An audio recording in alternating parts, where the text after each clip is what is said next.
Second question, question number 2। Ram, Shyam और मोहन साझेदार है। कौन कौन है इसमें भी? राम, श्याम और मोहन ही साझेदार हैं। उनकी पूंजियां 1 जनवरी 2016, वापस वही डेट दे दी, 1 जनवरी 2016। 50,000 राम की पूंजी, 30,000 रुपए श्याम की पूंजी और मोहन की पूंजी आ गई 20,000। उसके बाद उसने कहा है कि लाभ वितरण से पूर्व, यानी लाभ बांटने से पहले जो आपको वेतन देना है, क्या देना है? वेतन देना है, यानी सैलरी। वो सैलरी किस किस को देनी है? एक तो देनी है श्याम को और मोहन को। किसको देनी है? श्याम और मोहन को। 3,000 रुपए तो श्याम को और 2,000 रुपए मोहन को प्रति वर्ष। कैसे देनी है? प्रति वर्ष, यानी प्रति माह होता तो ये महीनों से गुणा होता, प्रति वर्ष दे रखा है तो एज इट इज रहेगा। फिर कह रहा है पूंजी पर 10% ब्याज, 10% इंटरेस्ट ऑन कैपिटल हमें देगी। उसके बाद हमें कह रहा है कि जो भी लाभ बचेगा, यानी जो आपका लाभ है वो कितना है इसमें? 31 दिसंबर को, यानी 31 दिसंबर को जो आपका लाभ है, प्रॉफिट है, वो है 95,000।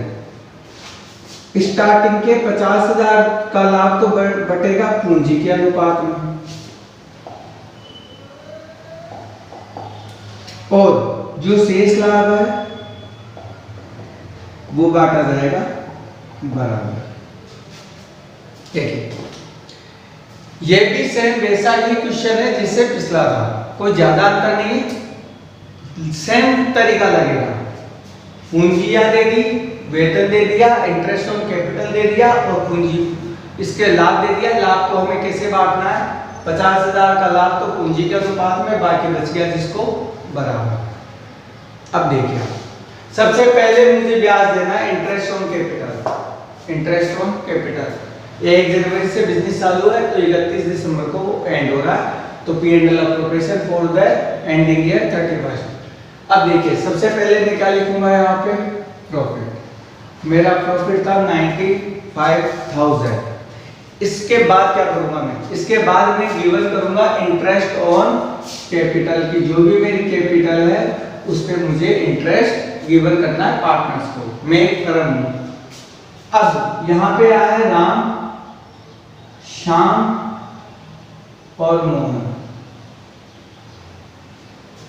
ये राम, ये श्याम और ये है मोहन। पूरा लिख दिया है मैंने, अब ध्यान से समझिए।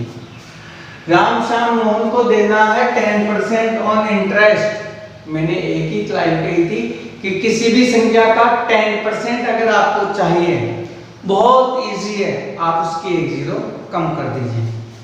50,000 का 10% एक जीरो कम करो, 30,000 का 10% एक जीरो कम करो, 20,000 का 10% एक जीरो कम करो, अर्थात 5,000, 3,000 और 2,000।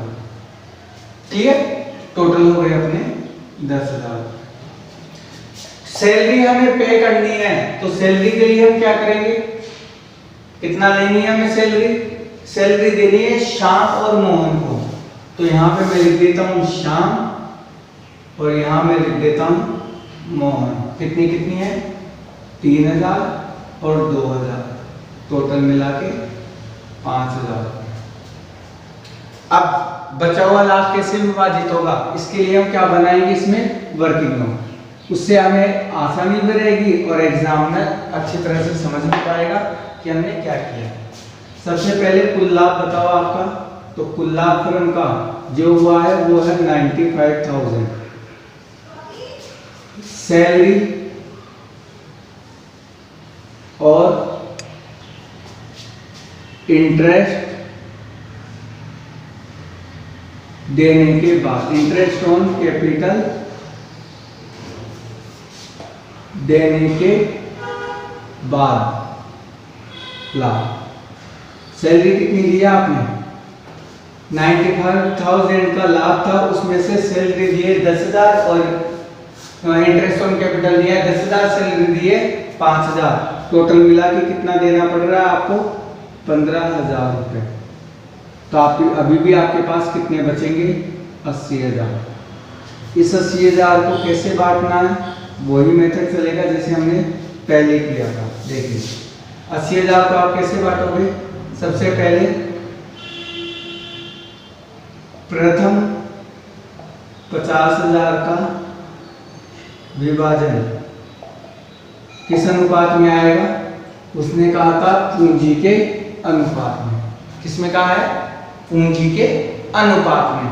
तो पूंजी का अनुपात यहाँ क्या निकल के आ रहा है? सबकी 4 जीरो कॉमन है, तो 5:3:2, यानी टोटल हो गया 10। अगर मैं 50,000 में 10 का भाग देता हूँ तो एक अनुपात के लिए 5,000 आता है। तो किस अनुपात में बांटना है? 5:3:2 में। राम, श्याम और मोहन। तो राम के में तो कितने आ जाएंगे? 25,000, श्याम के में 15,000 और मोहन के में 10,000। अब शेष लाभ कितना बचा? शेष लाभ आपका है 30,000 का विभाजन। क्यों?